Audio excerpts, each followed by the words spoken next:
There is a lot of history to the flagpole at 375 Beale Street. Well, there's two chokers, or two slings, around the pole, and this is my chair.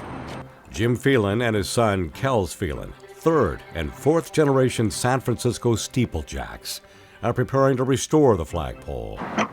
The building was built in 1942, and the flagpole was part of the original design. Along with the U.S. flag, the flagpole has two family histories attached to it. Meet Larry Bolander Sr. and Larry Bolander Jr., fifth and sixth generation San Francisco flagpole makers, descendants of the flagpole maker at 375 Beale.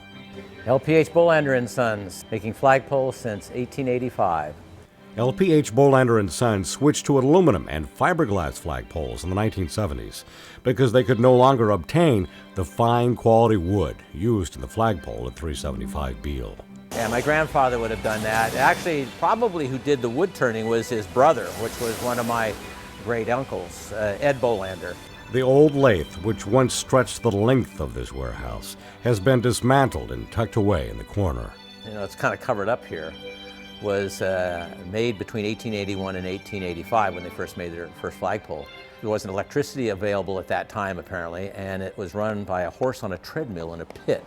This flagpole was 170 feet tall. The bottom section was 120, and the top section was the balance of that. Had a step on it like a sailing boat mast. You can see there's a cable car or a streetcar, I think it was a horse-drawn streetcar, that was used to pull the pole up. They had to block and tackle. And as the streetcar moved away, it lifted the pole up and it was dropped into position. This is an example, the size of the tools that were made to turn the wood flagpole. It's a family business with skills handed down from father to son for nearly a century and a half. Yeah, it's really special. But I'll tell you something, I wouldn't trade the time I spent with my son here. That attitude of gratitude is shared by Jim Phelan's family.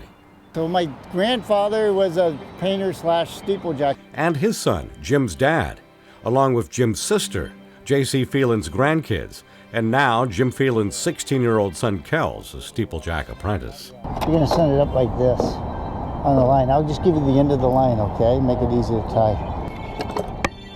Jim Phelan, along with his dad, restored this very same flagpole at 375 Beale around 1969. I was here when I was about his age with my dad, painting the flagpole. I believe it was the last time it was painted. It's leg and arm strength against your own weight and gravity. And the way it works is if you tighten it up, they won't slip. Put your foot in, you sit in the chair, stand up on the chair, slide up the sling, tighten it. You sit down on the bosun's chair, and then you reach down and you lower and you raise the second sling, tighten it up, stand up on the stirrup, and repeat the process. Next thing you know, you're on top of the pole. Kells saves his dad from countless trips back down and up. Hey, Kells, take my gloves and throw them in the cans with the gold paint. Oh, shoot. Hey, Kells, I dropped that little rubber O-ring, the gasket, down below. See if we can find it. How's the up above look, Kells? Does it look okay? Look in the back of the pole, just above me, where I can still reach. Generations from two families who have learned a simple thing working around flagpoles like the one at 375 Beale.